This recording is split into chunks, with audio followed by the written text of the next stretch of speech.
নমস্কার বন্ধুরা, PPT easy কুকিংয়ে আপনাদের সকলকে স্বাগত। আজকে নিয়ে এসেছি সম্পূর্ণ নিরামিষ দারুণ একটি রেসিপি। আমার আজকের রেসিপি সর্ষে পোস্ত দিয়ে নিরামিষ শিম চচ্চড়ি। এটি গরম ভাতের সঙ্গে অসাধারণ লাগে। যারা শিম খেতে পছন্দ করেন না তারাও এটা মজা করে খাবেন। শিমের অনেকগুলো রেসিপি দেখেছি, তার মধ্যে এটা আমার সবচেয়ে প্রিয়। অনেকেই হয়তো নিজের মতো রান্নাটা করে থাকেন। আমি কি করে করি আজকে সেই রেসিপিটি দেখাবো। তাহলে রেসিপিটি ভালো লাগলে লাইক, কমেন্ট, শেয়ার করবেন। চ্যানেলটাকে সাবস্ক্রাইব করে পাশে থাকবেন। চলুন তাহলে রান্নাটা শুরু করি।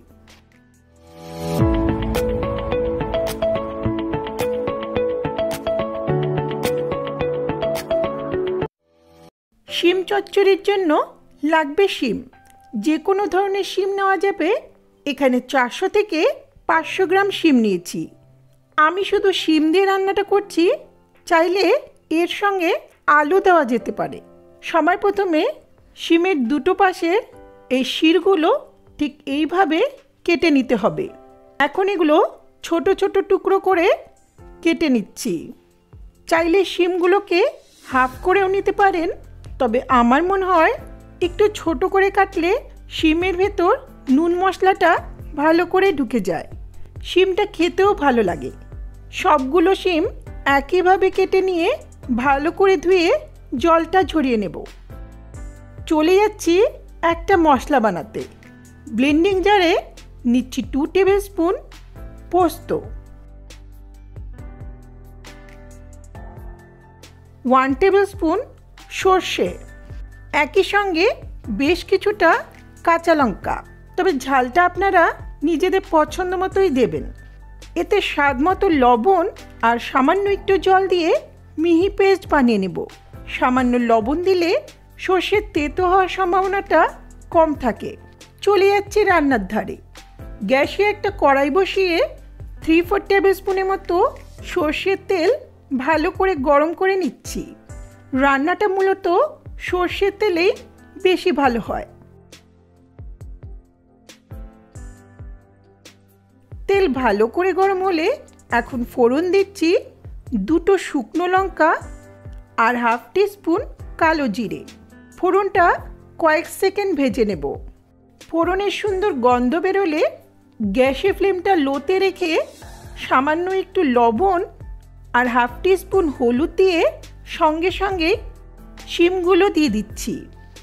আগে নুন হলুদ দেওয়াতে শিমগুলোতে যদি জল থাকে তাহলে তেলটা ছিটে আসবে না, আর এভাবে নুন হলুদ দেওয়ায় শিমের মধ্যে নুন আর হলুদটা সুন্দরভাবে মিশে যায়। এখন একটু সময় নিয়ে লো মিডিয়াম ফ্লেমে শিমটাকে হালকা লাল করে ভাজবো। শিমটা একটু ভেজে নিলে খেতে ভালো লাগবে। শিমটা ভাজা হয়েছে, প্রায় 80% মতো সেদ্ধ হয়েছে। এখন এতে দিচ্ছি সর্ষে পোস্ত লঙ্কার পেস্ট,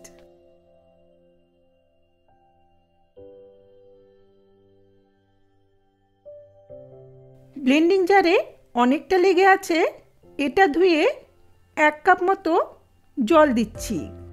রান্নাটা একটু মাখো মাখো হবে, তাই খুব বেশি জল দেওয়া যাবে না।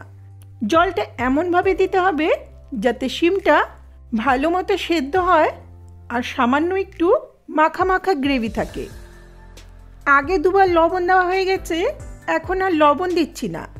দিচ্ছি 1/2 টিস্পুনের মতো চিনি। রান্নাটা একটু মিষ্টি মিষ্টি না হলে খেতে ভালো লাগবে না, তবে চিনি ছাড়া সামান্য গুড় দিতে পারেন। এখন ভালো করে মিশিয়ে নিয়ে 4-5 মিনিটের মতো মিডিয়াম ফ্লেমে রান্নাটা হতে দেব। 4-5 মিনিট পর ঝোলটা অনেকটাই শুকিয়ে গেছে, শিমগুলো ভালো মতো সেদ্ধ হয়েছে। আর বেশি শুকাবো না। এখন সবশেষে দিচ্ছি বেশ কয়েকটা চেরা কাঁচা লঙ্কা, 1 মুঠো ধনেপাতা কুচি আর 1 টিস্পুনের মতো কাঁচা সর্ষের তেল। কাঁচা সর্ষের তেলে গন্ধ পছন্দ না হলে নাও দিতে পারেন। আর রান্না করব না, ভালো করে একটু মিশিয়ে নিয়ে ঢাকা দিয়ে গ্যাসের ফ্লেমটা অফ করে কিছুক্ষণ রেখে দেব।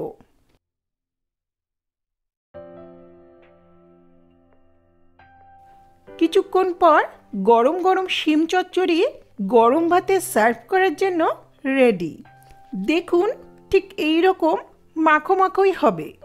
যেহেতু ধনেপাতা সিজন তাই ধনেপাতা দিয়েছি, তবে ধনেপাতা ছাড়াও এটা কিন্তু খুবই ভালো লাগে।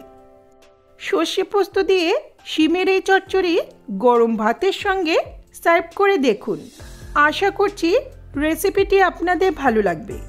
ভালো লাগলে লাইক কমেন্ট শেয়ার করবেন আর চ্যানেলটাকে সাবস্ক্রাইব করে পাশে থাকা বেল আইকনটা অবশ্যই প্রেস করবেন, যাতে আমার ভিডিও নোটিফিকেশনগুলি আপনাদের কাছে সহজেই পৌঁছে যায়।